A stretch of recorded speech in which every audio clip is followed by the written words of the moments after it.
SAfm Market Update with Fifi Peters.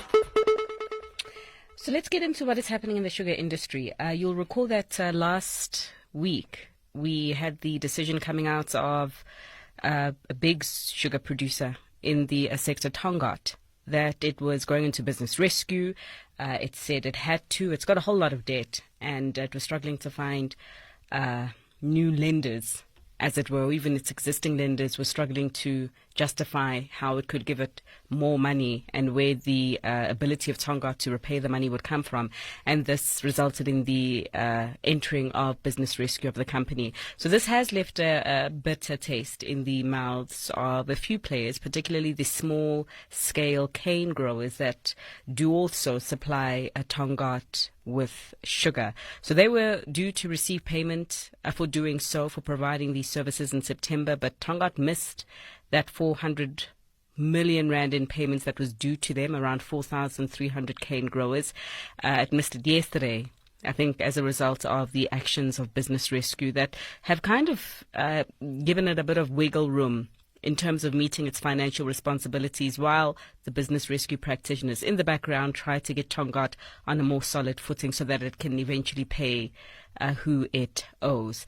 At this stage, it's also not clear whether these cane growers who are owed by Tongaat, certainly for the month of September, will even get the payments that is due to them for the month of October. We do have the CEO of the South African Cane Growers Association, Dr. Thomas Funke, on the market update for more. So I'm playing with puns here in terms of bittersweet, but this is a pretty bitter taste that Tongaat has left in the mouths of the cane growers that supply it sugar.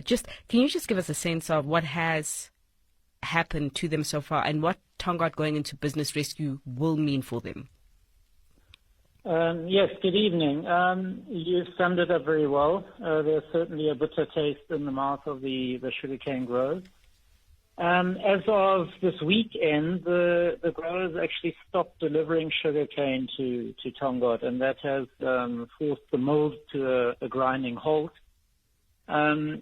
simply because they are not sure that they're even going to get paid for anything they deliver. So at the moment, the farmers are sitting on their cane and hoping that this business rescue situation opens the mills again relatively soon, and that the creditors get paid so that business can resume as normal as possible.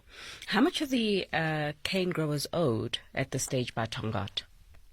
Yeah, we were running through the figures, and end of September they were paid what was due to them, and how the payment works. You get paid for all of the sugarcane that you deliver, always at the latest price. So end of September they were paid around 2 billion rand, and that was for all the cane that they delivered to date.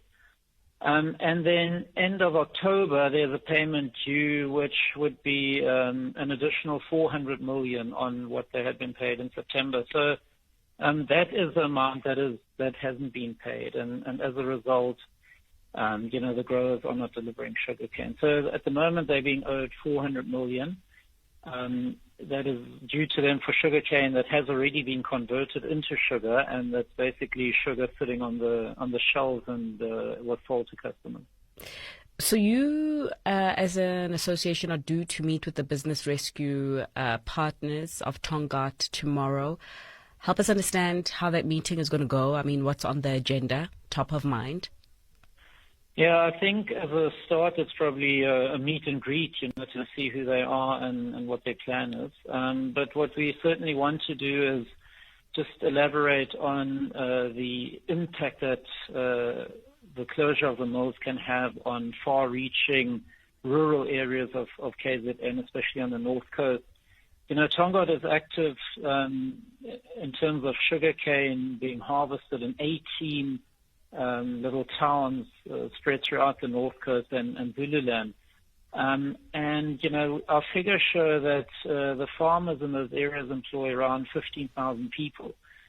So that is in addition to the 4,300 growers that own these businesses. So, if Tongaat does not pay the farmers for the sugarcane they delivered, and if they don't open their doors again to crush the remainder of the crop for the season, growers will have to close their farms. They'll go probably into their own business rescue situation. And that will mean massive job losses, and that's really what we're concerned about. This far-reaching impact of what the situation could have. Yeah, but I imagine that you don't expect this business rescue process to be finished overnight. I mean, it takes time. If we just look at what we have seen regarding other companies that have entered business rescue. And so in this time, how long can some of the cane growers hold out for? Yeah, that's a very good question. We are working around the clock with financiers also on the agric side to explain the situation to them and how dire it is, and that they should be looking at their clients and seeing what options there are. I fully understand that this doesn't happen overnight, but there are timelines, and we just received I think a Section 129 notice from these practitioners to try and explain what the rights are and what the timelines are they're working towards.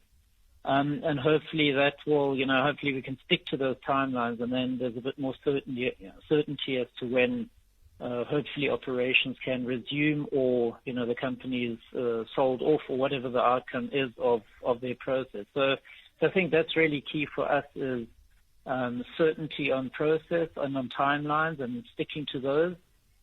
So that we can plan accordingly. I mean, what about the other sugar producers in the industry, the likes of your Ilovo?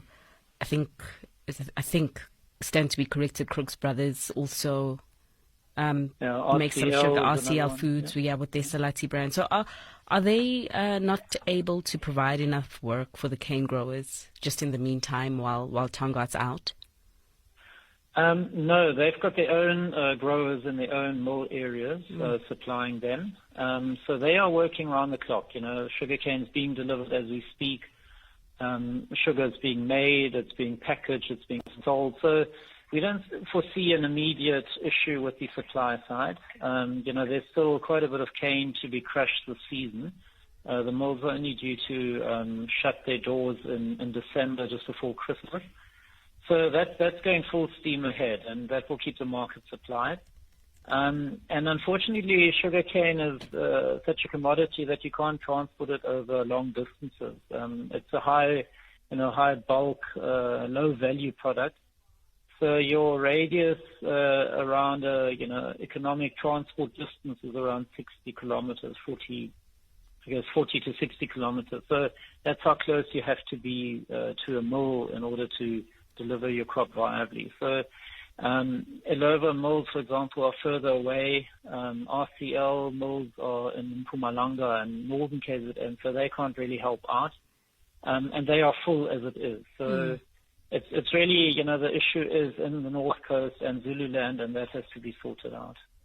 So if the supply in the immediate term is not really expected to be impacted meaningfully, does the same go for the price? Should we be concerned as consumers and of sugar as to what Tongaat's business rescue does mean for the price that we pay for our sugar? At this stage, I don't think one needs to be concerned. The sugar industry has quite a regulated system, and the sugarcane value chain master plan sort of had one of the strategic pillars of that plan was to keep sugar pricing at CPI. And that's what the industry has done. So prices won't really, the prices on the shelves won't really increase dramatically now, because the transfer price, so to say, between growers and the millers has been set, and it won't change again. So even if supply dries up, I think the risk is more that, sugar from elsewhere could enter the country. And with the weak rand and the high world prices, that sugar would be a lot more expensive. So once that sugar would hit the shelves, then obviously you would see an increase in the price. Right. But if it's South African sugar, I don't think there's much to be concerned about at this stage. All right. Dr. Thomas, we will leave it there. Certainly look out for any statement that you may issue or not regarding your engagement with the business rescue practitioners at Tongaat tomorrow, just to keep tabs on that story. He is the CEO of the South Africa Cane Growers. In a world where you want to grow your agribusiness,